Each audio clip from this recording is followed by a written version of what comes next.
did you know back in the 1700s, they some families would have children that were nonverbal, or if they felt their children had old souls, or they thought that they had a happy, healthy, smiley baby one day, and then the next day they were nonverbal. They believed that the fairies from the forest came and stole their child's soul, basically. Like the fairies took over those children's bodies because they would daydream and they wouldn't, they were off in their own world, daydreaming and that kind of stuff. And so the younger ones, when they noticed this right away, that they would take them into the forest and have them go live with the fairies. Okay. So we all know what that means. And so the reason why there is a rise in autism diagnosis is, number one, we're no longer taking our babies to go live in the woods with the forest with the fairies. I can say that. And not putting them in institutions. They're more in society prevalent. There's been a lot of talk lately about how some people believe that Tylenol has caused autism. Okay, so number one, no, they're not. I don't want you to think for 1 second that's had anything that you did, that it's not your fault that your child may or may not have autism, okay? I never took Tylenol during any of my pregnancies, and all of my children are on the spectrum. So, number one, it's not your fault. Number two, Tylenol does not cause autism, okay? It just doesn't. But they're trying to push this narrative so hard. Like, they're just hammering it in, and it's just so astronomically insane. Like, the insanity of it is just ridiculous. But that's what they want. They want us to talk about that. What they kind of glossed over, and our President Trump even said it's not that important, is that they want to take $50 million, and create a autism database platform. Okay, so they can't call it a registry, so now they're rebranding it to a platform.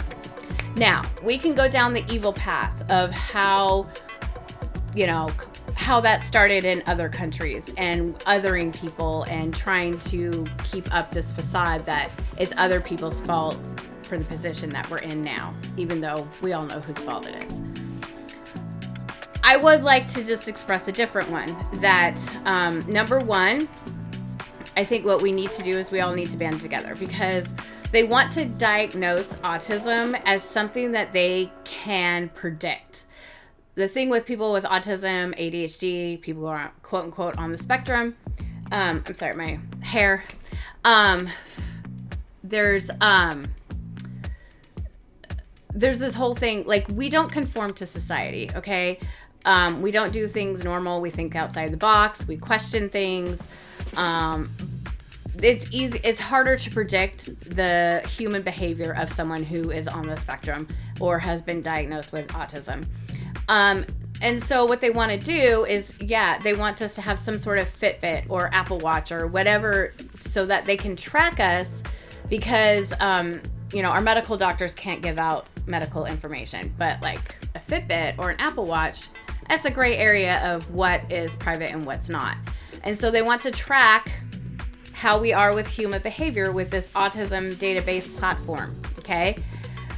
Once again, you can think all kinds of negative thoughts about it, but I think the number one reason why they want to do this is so that they can sell us shit. I mean, that's basically what it comes down to, is their power and greed, and we're in the late stage of capitalism and realize capitalism actually doesn't work. So, and we know that, because if you watch any of my videos, I talk about shopping home at first, because autistic people are known for ADHD, impulsive shopping, all right? I have a shit ton of stuff that I want to get rid of. I organize all my friends and family's homes, and they have a lot of stuff to get rid of. So I always say shop at home first, because I guarantee you somebody on the spectrum already has it in their home, okay? And number two is to shop thrift stores. So sales are going down because prices are skyrocketing. So they want to curate and monitor our behavior so they can curate an algorithm with ads and videos and that kind of stuff that will make us want to buy more stuff. Because we live in a capitalist society, and in order for a capitalist society to work, we still have to buy stuff. Whether we want to or not, if we stop buying stuff, then a capitalist society doesn't work. And I just want to encourage you today to do something that is just fun for you. Forget all of this stuff that's going on, because I know it's really hard to do that, and it's really easy to just get all worked up. But the thing is with this presidency is a lot of stuff will get stirred up and make everybody go into chaos and make everybody talk about it, including me.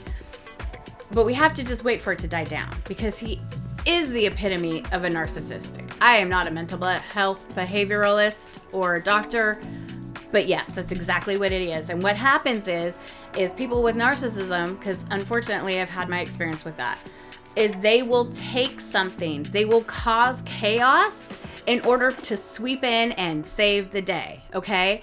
So whatever is going on right now, just relax. It's gonna get better. It just has to.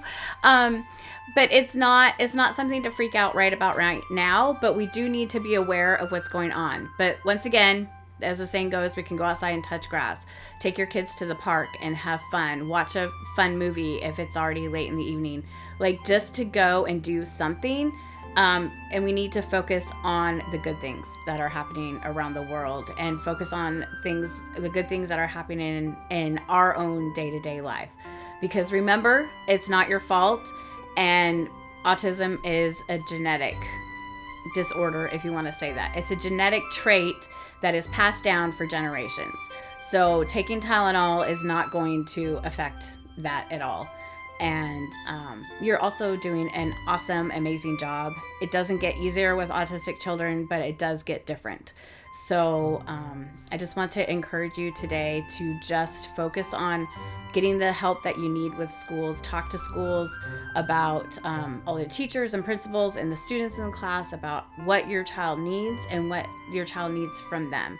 Because I think there's a lot of emphasis on making sure the autistic child learns all the stuff that they need to learn to fit in to the normal behavior. But there's not really a lot of emphasis on how to communicate with autistic people. And with my child's school, I've been very blessed that my child has been able to go kindergarten through 6th grade at the same school. So I've been a huge advocate for saying, hey, this is how you communicate with an autistic person. And of course, everybody is different. And I've definitely said that many, many times.